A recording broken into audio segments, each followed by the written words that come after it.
आणि आता बातमी जरांगेंना दिलेल्या ओपन चॅलेंजची। मनोज जरांगे पाटलांना बार्शीचे अपक्ष आमदार राजेंद्र राऊत यांनी ओपन चॅलेंज दिलेलं आहे आणि त्यावरून जरांगेंनी पुन्हा एकदा भाजपला आणि फडणवीसांना लक्ष्य केलं। राजेंद्र राऊतांनी नेमकं काय चॅलेंज दिलंय पाहूया। राऊतांचं जरांगेंना ओपन चॅलेंज। नेमकं कोणाला शिवाय देताय तुम्ही? काय चाललंय? आमदार राऊत लेखी घेणार, जरांगेही ऐकणार। या महागाई विकास आघाडीला तुम्ही एक झुकतं माप दिले लोकसभेला, त्यांच्याकडनं लिहून घ्या। राऊतांचे वार, जरांगेंचा फडणवीसांवर पलटवार। देवेंद्र फडणवीसांनी एक नवीन डाव टाकला। लिहून आणतो हे देवेंद्र फडणवीसांना, आणखी कोण एकनाथ शिंदे कशी लिहून देत नाहीत मी बघ। आणि जर देखील नाही लिहून दिलं, सगळे पत्रकार मराठा समाज बांधव तुम्ही राजकीय संन्यास राजा गौरवचा जय, राजकीय संन्यास राजा गौरवचा जय। ऐकलत? हे आहेत बार्शीचे अपक्ष आमदार राजेंद्र राऊत। बार्शीचे आमदार राजेंद्र राऊतांनी मराठा आंदोलक मनोज जरांगेंवर घणाघाती टीका करत ओपन चॅलेंज दिलंय। जरांगेंनी लोकसभेला मवियाला झुकतं माप दिल्याचं म्हणत राऊतांनी जरांगेंवर तोफ डागली आहे। महायुतीला पाडून महाविकास आघाडीला निवडून आणायचं पाप तुमच्या मनात नसेल तर तुम्ही महाविकास आघाडीकडून ओबीसीतून आरक्षण देण्याबाबतची भूमिका लिहून घ्या।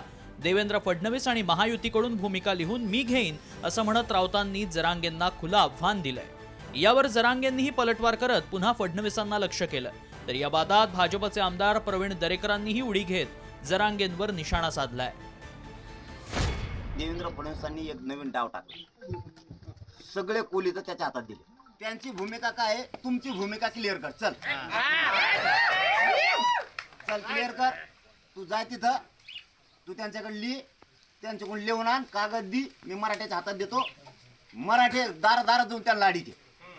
चल तुमची भूमिका काय, तुमची आणि त्यांनी जर भूमिका नाही व्यक्त केली तुम्ही केल्या तर मराठी त्यांना महाराष्ट्रात फिरून देत नाही तर निवडून येऊन देत नाही। मनोज जरांगेला देवेंद्र फडणवीसांच्या द्वेषानं पछाडलेला आहे। आता राजेंद्र राऊतांच्या मागे पण फडणवीस आहेत। अशा प्रकारचं वक्तव्य म्हणजे त्यांचे डोळे तपासण्याची खरंच वेळ आलेली आहे। लोकसभा निवडणुकीत भाजपला जरांगे फॅक्टरचा जबर फटका बसला। त्यामुळे आगामी विधानसभेत जरांगे फॅक्टर भाजपला डॅमेज करण्याची शक्यता नाकारता येत नाही। त्यात जरांगे सातत्यानं देवेंद्र फडणवीसांना लक्ष्य करतायत।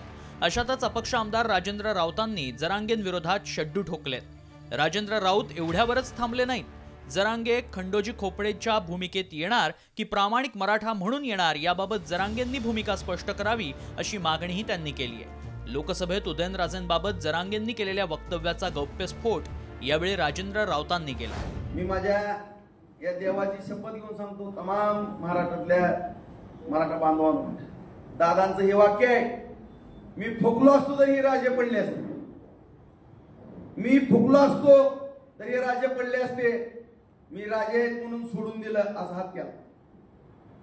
मी जर खोटं बोलत असेल तर या महाराजाचा भक्त आयुष्यात नाही मित्रांनो, माझ्या विठ्ठलरावाचा पोरगा नाही, मी माझ्या आई बापा शपथ खरं सांगतो। विधानसभा निवडणुका तोंडावर आहेत, मात्र जरांगे आणि भाजपचा संघर्ष दिवसेंदिवस वाढत चाललाय। त्यात आता अपक्ष आमदार राजेंद्र राऊत